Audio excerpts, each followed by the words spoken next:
Hi everyone, welcome to another tutorial. Today we are going to be learning how to make a Brigandine Cuisse, or more of the Anglo version, Brigandine thigh protection.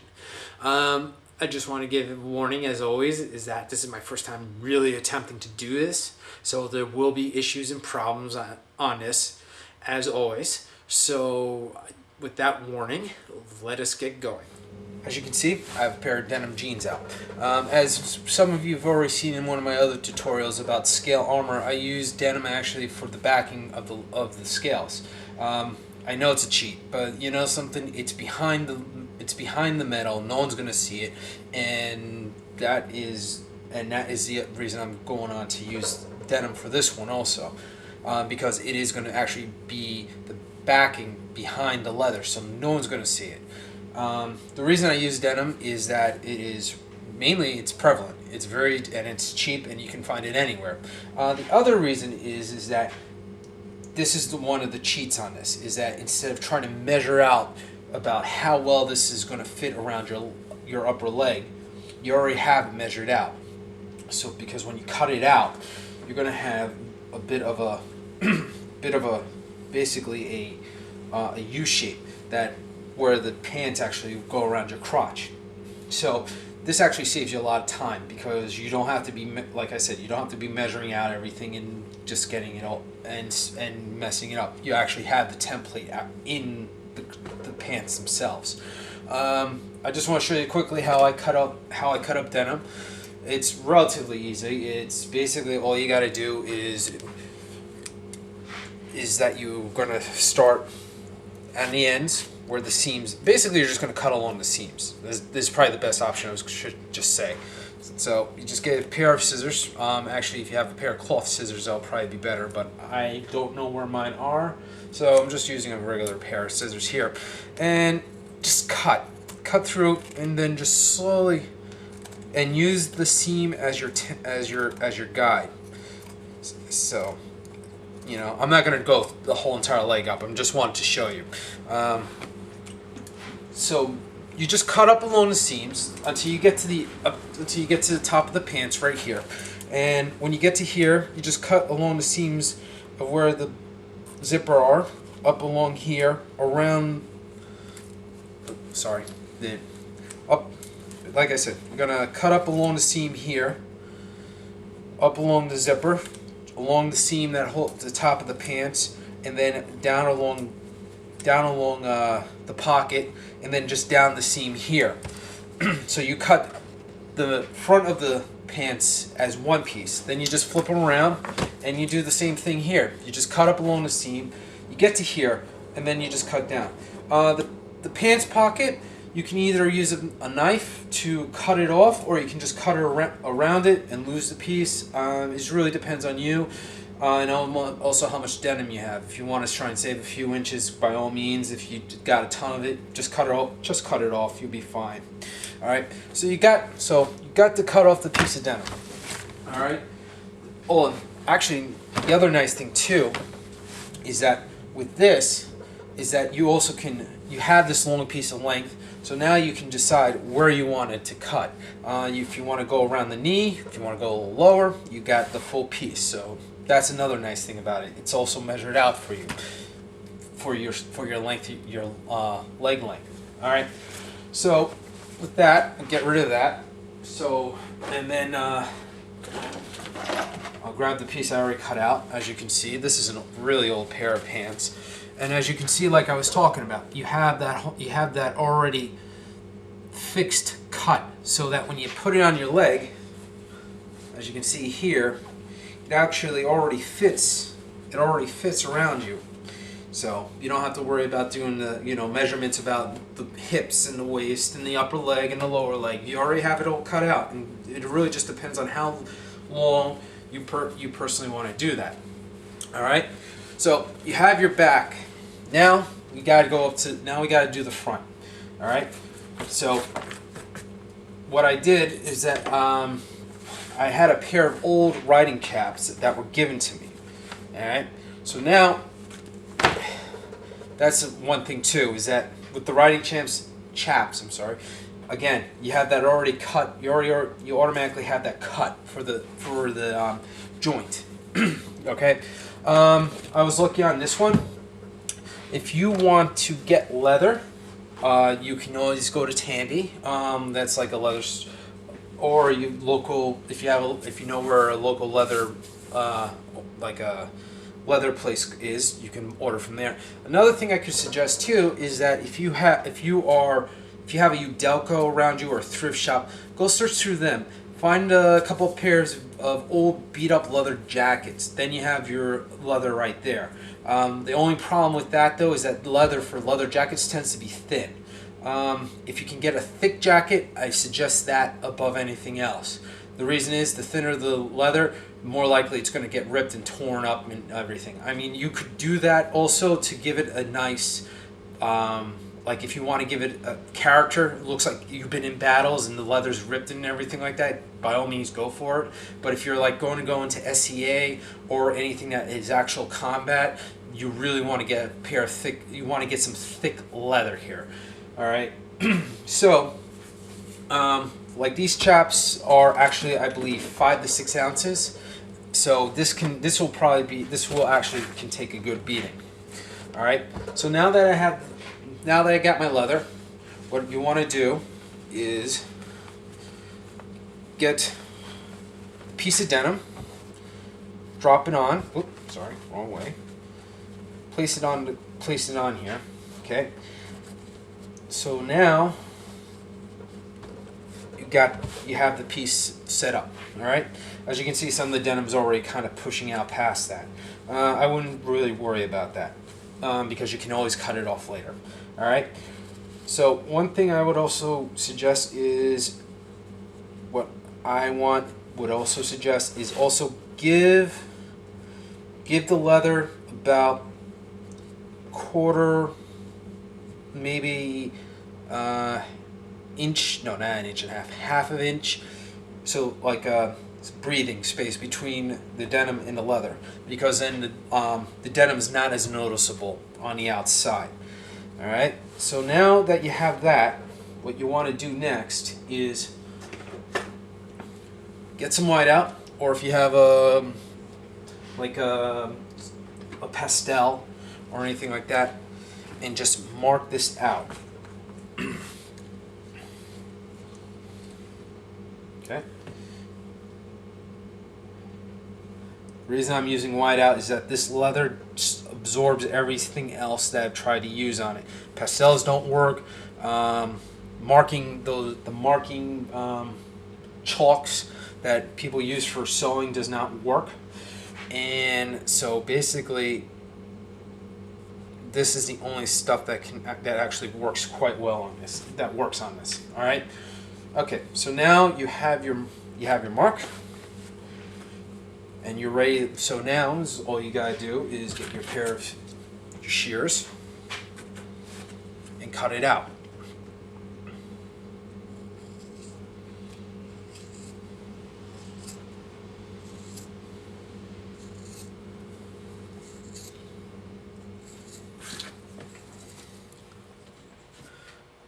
So cut out the piece, as you can see. All right, first thing you want to do, get the denim, throw it over, see about where if everything lines up. I mean, mainly if you want to line it up, go for the inner thigh, and everything looks good. As you can see, some of the denim overshoots the leather. That's simple. Just get a pair of scissors, cut it off, and you'll be fine on that. You also can see though is that I have kept a large portion of the leather on top. The reason I'm doing that is because I'm going to be placing armor points on this. People that are into reenactments or have been armoring for a while do know about arming points. People that don't know what arming points are think of as the muscle that attaches the skin or the armor to the skeleton, which is you. The thing about it is that what they did was, in medieval and Renaissance periods, is that they would have something called an arming jacket. This thing would be a very thick piece of clothing that would help absorb the blows. But it also helped though is that they would have openings where thick leather would be coming out, and what they would do is that they would literally tie it to the jacket. This helped, along with the strapping behind the leg, would help support it, so that now this piece would not be going anywhere. But that would be the other reason is because they would have at least several points here that it would be attached to the clothing. Like it would be probably attached to the front here, to the side. They would also probably attach 2 or 3 more to be absolutely sure that that piece would not be going anywhere. Or if one got hit, there would be others that would be helping support it. All right. So, but that's the reason for the long piece here. I would also suggest is that a lot of people were talking to me about parachute cord, about how tough it is. If you're going to be doing arming points, I would suggest that you probably might want to use the parachute cord there. The nice thing is that it would be covered up by either a male skirt or tassels, so there would be a lot less likely chance that people are going to notice it. Another thing that you can do to help prevent that, spray paint in brown. Then it would definitely look like it's like made of leather. All right. So now back to the project. Many people have suggested that I should start making templates for when I'm going to be cutting out metal. And you know something? You're absolutely right. I found that actually helps me a lot, because then I'm not cutting out pieces of metal consistently that don't fit. So this is going to be like one of the first times I'm going to use a template. All right. As you can see, I already cut out a bunch of these. The reason I cut out a bunch is because I don't know how many pieces of metal I'm going to be using. So whatever I don't use, I can just discard and I'll still have enough. One of the things I would also suggest is that you should have a primary one. This is going to be one that you're going to use to measure out every single piece of the metal. As you can see, I did it with this one compared to this where it has a square end. I basically cut off the end so I know which one I'm going to be using. All right. So now, with that, what you want to do now is place them down, as so. All right. And as you can see, it looks like I have way too many pieces here. All right. So what I would suggest too is that you should do a little bit of a measurement, and see about where you want them. You know, because see, as you can see, I just moved them a bit, and now I have it. The other thing you can do is also maybe spread them out. All right, but you know, I mean, this is what you want to do. All right. Now that you have what you want,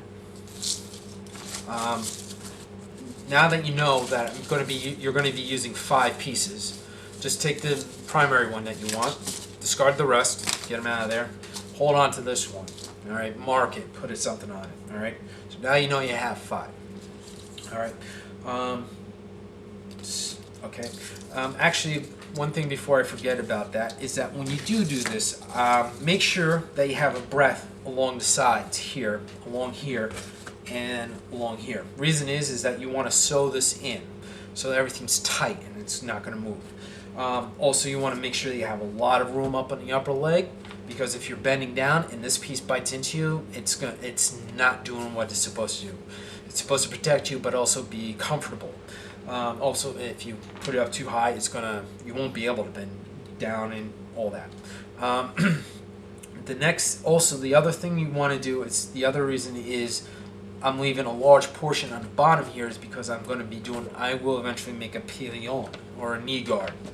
And since I'm going to stick to 13th, like 12th to 3rd through 14th century period, is that there wasn't articulating pieces of metal that held the knee guard to the thigh. What they actually did was that they would put holes through the knee guard, and then make arming points on the thigh piece, and then it would put thick leather through it, and literally just tie it onto the thigh guard. This way, you could move and everything, and it wouldn't hinder your movements. It'd be another century or two before they finally were able to have an articulated piece of metal that would connect the thigh to the knee and then to the demi-greave. So with that, another aspect I would also suggest is that when I was doing templates, one of the things in my earlier tutorials I was talking about is that I went to a place that has a dot matrix printer, and where the old school style, and I was able to get a lot of this off of them. The nice thing about this is that the holes are more or less perfectly, has enough space between them, perfectly spaced. All right. Problem with this though is that it breaks after a while. One of my coworkers by the name of Darren Green suggested the best thing, the simplest way, is just run a piece of paper up along the side of a piece of cardboard and pop out holes. Now you have a perfect, more or less, as you can see, there's a couple of spots where it's not perfect, that perfectly spaced holes. So when you need to make perfectly spaced holes in your armor, all you have to do is place this upon it, or if you got to go around the curve, you can always just squeeze it and then it bends, and you can more or less have perfect spacing. The nice thing too is that you can always put one here, or if you need to have it far a distance, you can always place it here. So it's always going to be it's going to be perfectly spaced. All right. So when I cut out the metal, all I have to do is put this down and use some whiteout, put it through, take it off, let the whiteout dry, and just use a punch to mark it. So when I drill it, it'll be fine. All right. So now that, like I said, because I have where I want the pieces of metal set, I'm gonna measure them out, cut them, drill them. I'm not gonna show you that because I think you've seen me do that enough times that you're probably bored of it. So when I come back, I'll have the pieces cut, and we shall start on attaching the cloth, the metal, and the leather. You have your leather, your denim, and your steel. Now it's time to put everything together. Okay, so first thing, before we go, I want to explain that while I showed you the advantages of denim, cheapness, and all that, it does have disadvantages like any material used for armor making. Mainly is that denim is very hard to not break through, but to be able to break through the cloth and then using it. When I first started trying to attempt to use denim, I used to cut it with a pair of scissors. The problem was the hole was tended to be too big and the wash would slip through and the thing would fall apart. And that's the reason I stopped using denim. And I did some research, and what I found was that back in the classical and the medieval and the Renaissance period is that they didn't have actually rivets as we think about them. What they actually did was they had nails, such as these. So I went to the local hardware store and I picked up these, which are 3/4 electrical galvanized nails, and I'm finding that they work very well. So what you want to do is that first you get your steel. All right. Well, first you get your nail. Let me rephrase that. All right. So what first you do is that, yeah, you push it through. Make sure that it's flush with the denim. I mean the leather. I'm sorry. So there's nothing sticking out. All right. Now you do it through that side, the end, and you do it on the other end also. And I'll show you why in a few moments. All right. Now that you have those through, you take your steel, slide through, drop them through the nails. Make sure everything's lined up. All right.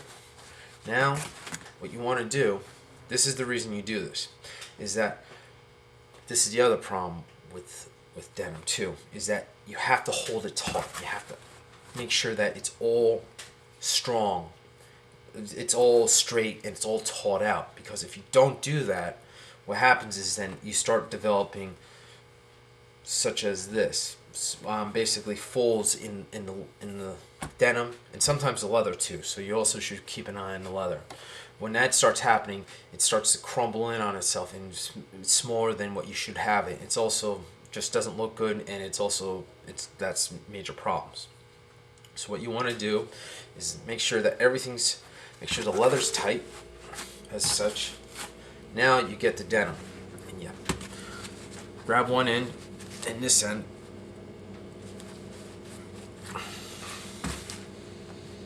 such as this, and you push it through. Alright?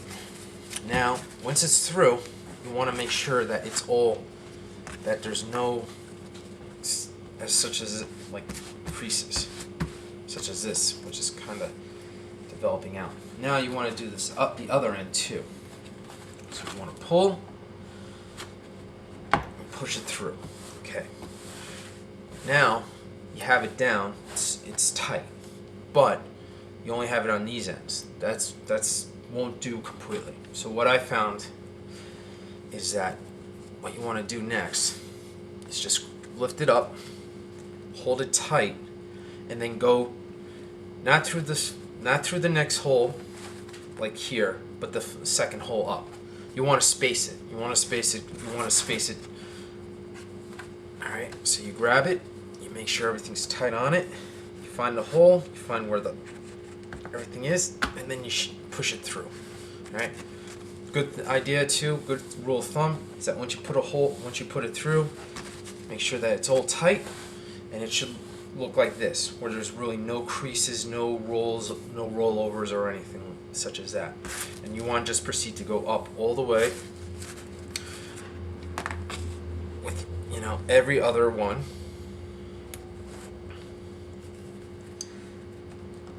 Like that. And then just continue on doing that. Like I said, just make sure that there's no creases.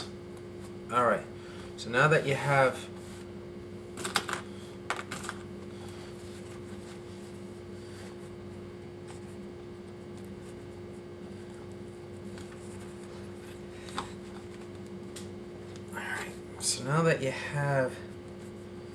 what you want, ow.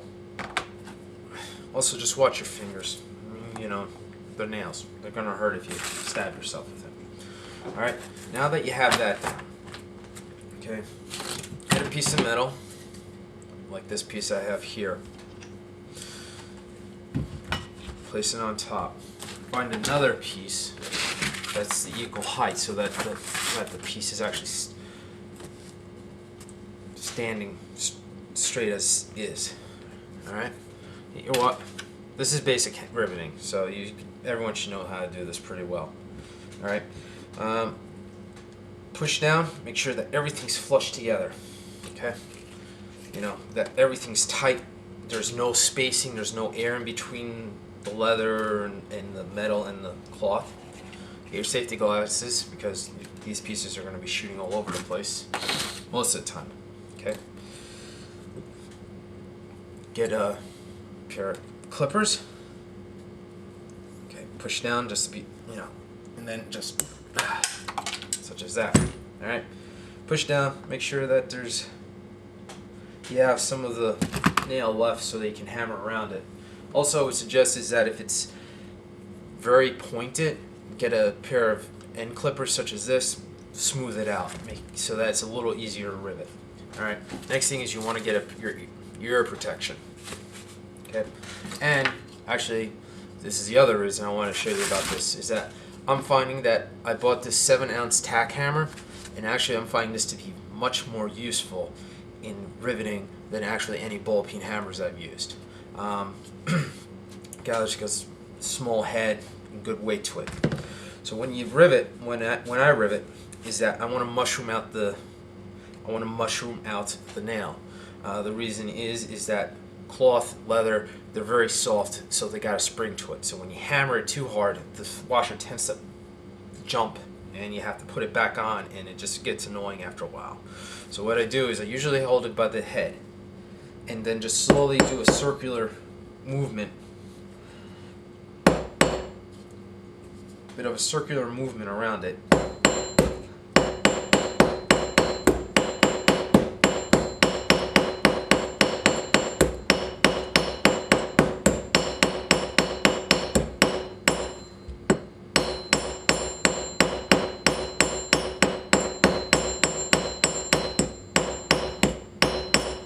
So now that the nail's mushroomed out enough so I know that the washer won't be flying all over the place, that's when you grab back of the hammer.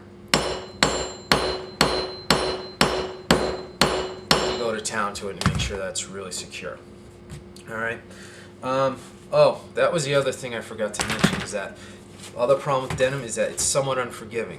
If you make a hole through it, as you can see with a few of these other holes I attempted to do when I first started this, and then you got to start working. When I had to put a new hole in it, it seemed to always gravitate towards the holes.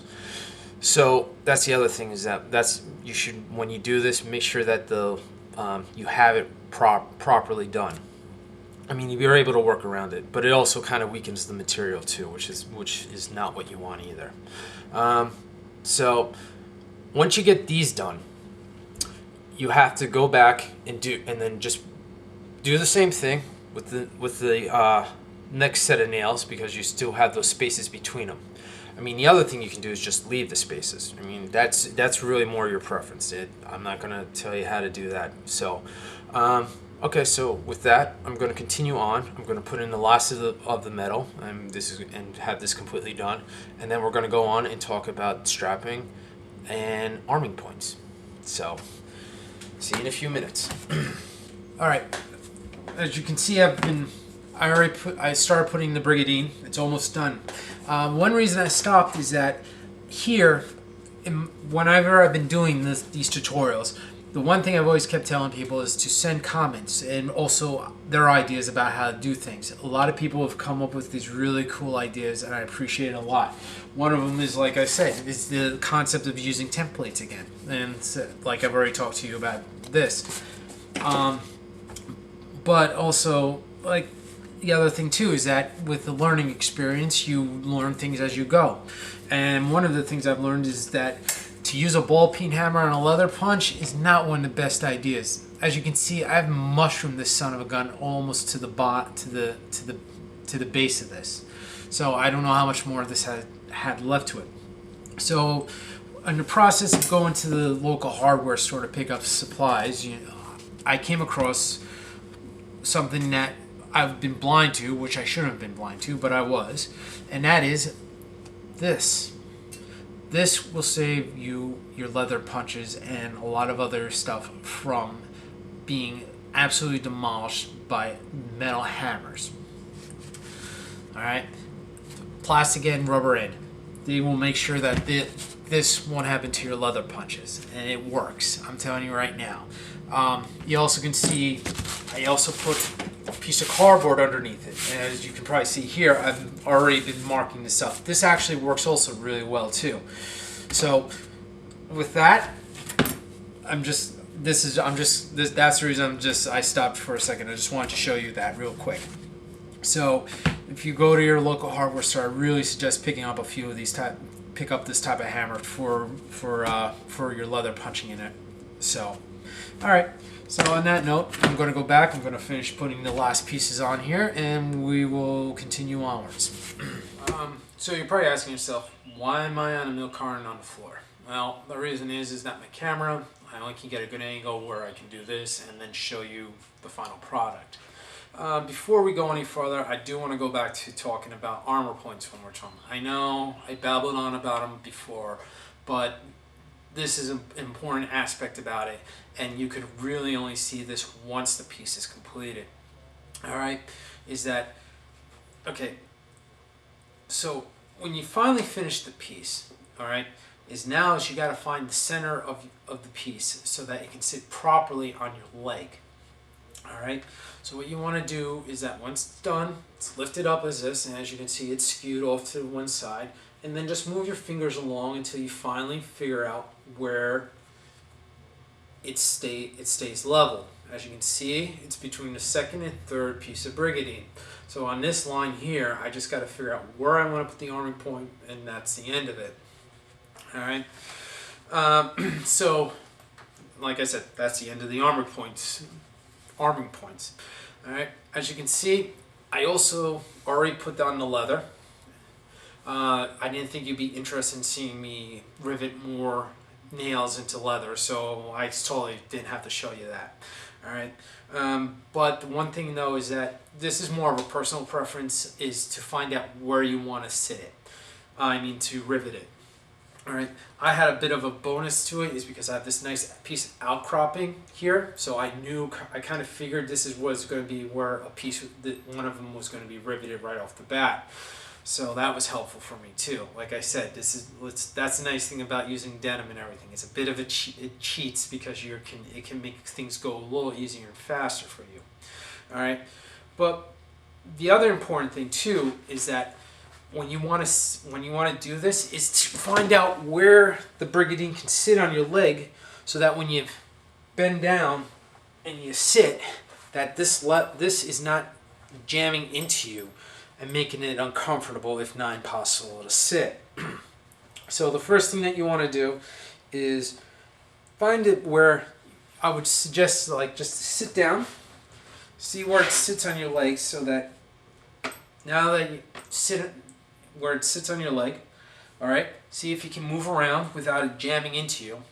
Okay, now that you have an idea about where it sits, I would just make a couple of marks using some whiteout or pastels or whatever you have, and mark them. All right. So now that you mark them, just knock out a couple of holes, put the nails through, and hammer it in. All right.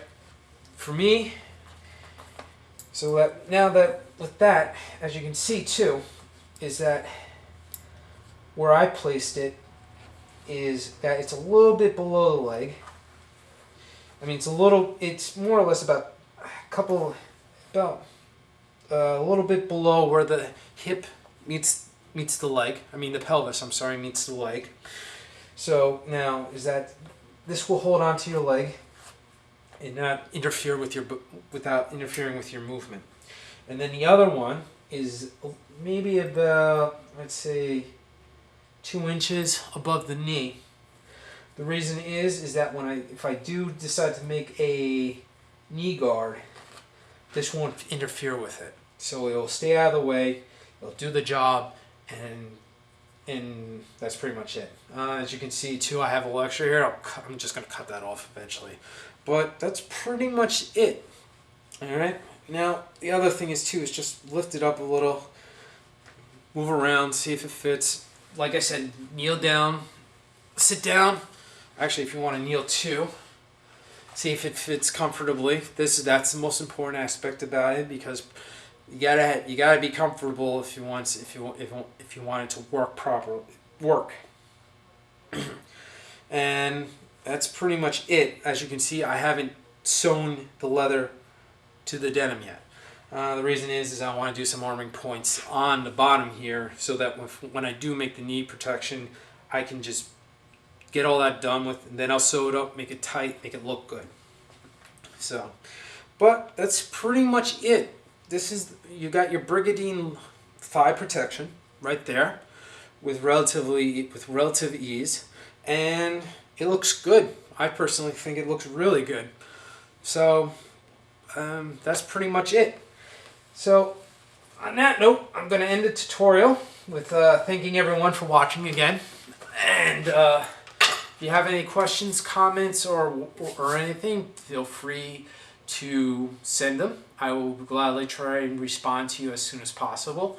And that's it. Have a good day.